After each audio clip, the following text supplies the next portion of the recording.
Dilarani apa pancen aku iki wis ora ana sing ngerteni mergo salah tresno dadine kok malah Rungokno tenan Mbak Wi. jebule tresnomu kanggo wong liya Catur Pak Wi bener.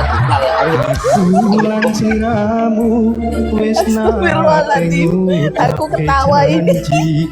ora bakal ninggal lagu judulnya Salah tresno. Kemarin tonggo Hanane aku kudu kuat nerima kasunyatan salah tresno ninggal kena Lah soto latiku ini. Cocok iki Pak Wi, pas blok. Sesuai hati ya. Pak Wi cocok Pak Wi.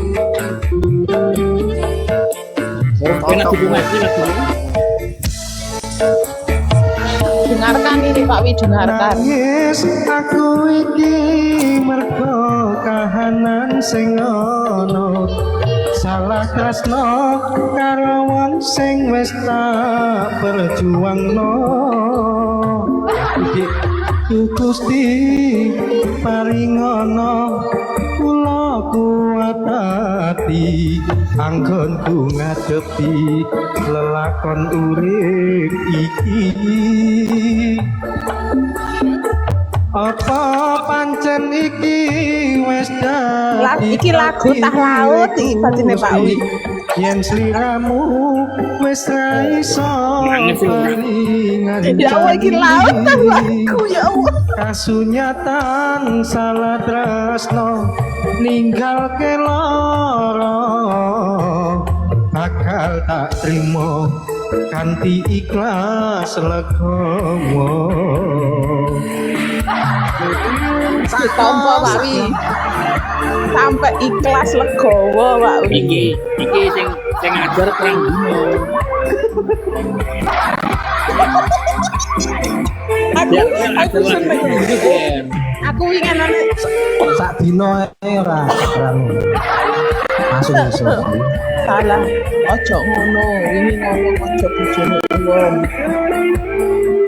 Asik bersama Yusane Iki lagu tah laut iki. Asik. aku lan sliramu wis nate ngucapke janji ora bakal ninggal lara lan gawe kelane ati nanging kahanane aku kudu kuat nerima kasunyatan salah tresno ninggal ke loro Aduh deh, loro tenan ya. Kenapa aku harus kenal dirimu? Wasoy. Cikidot. Sing wis ya. Nangis aku iki mergo kahanan sing ana salah tresno karo wong sing wis tak perjuangno Gusti paringono kula kuat ati anggonku ngadepi lelakon urip iki apa pancen iki wis dadi takdire Gusti yen sliramu wis ra iso bali ngancani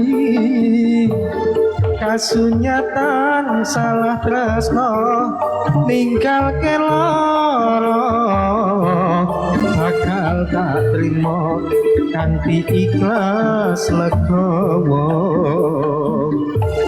Kasunyatan salah tresno ninggal ke loro bakal tak trimo kanthi ikhlas legowo. Female Lolly voice.